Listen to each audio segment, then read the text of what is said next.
kerajaan bersedia untuk menambah jumlah rangsangan. Assalamualaikum guys, jumpa lagi di channel Heruan AB. Kepada mereka yang masih lagi belum subscribe ke channel ini, jangan lupa tekan pada butang subscribe, tekan juga pada butang loceng. Thank you guys.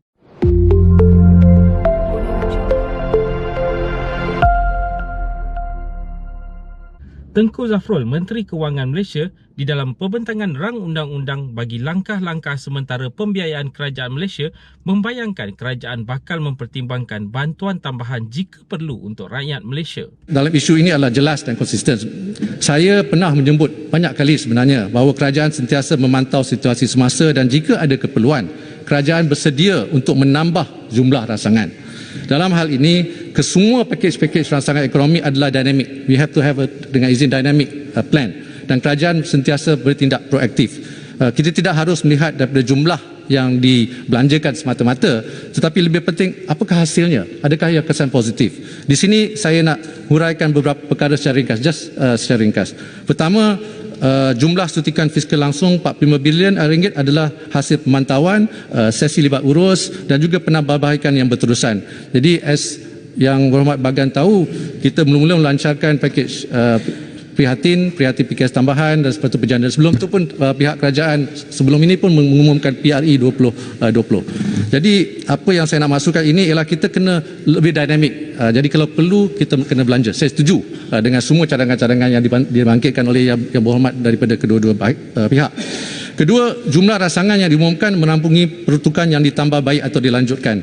Jadi memang kita ada contoh, for example, sebagai contoh bantuan prihatin nasional. Masa kita umumkan ialah 10 bilion ringgit. Tetapi peruntukan lebih terpaksa dibuat, jadi peruntukan sekarang 11.2 bilion ringgit. Dalam RUU tersebut menunjukkan 11.2 bilion ringgit. Ini menunjukkan keputusan yang dinamik.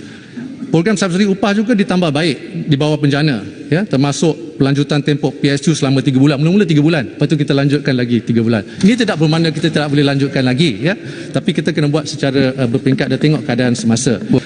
Bagi menjawab soalan mengenai isu yang dibangkitkan tadi, kerajaan sedang menimbang keperluan tambahan. Ini dibangkitkan oleh Bagan, Produsen dan juga Bangi. Kerajaan sedang menimbang keperluan tambahan untuk program subsidi upah dan mendapat makluman balas dari pihak perniagaan, terutamanya PKS. Diskaun bil elektrik pun seperti yang ditahu, mula-mula kita umumkan bahawa prihatin 530 juta saja antara bulan April hingga September. Telah dilanjutkan pula sampai Disember 2020 untuk pengguna domestik termasuk di Sabah dan Sarawak. Selain itu, kerajaan juga telah menambah bantuan melalui bantuan prihatin elektrik. Jadi kos ni yang mula-mula tu 530 juta dah jadi 2.6 bilion ringgit. Ini termasuk juga dalam RUU tu 500 juta suntikan fiskal kerajaan dan selebihnya ditanggung oleh tenaga nasional dan juga entiti yang berkaitan. Silakan yang berhormat.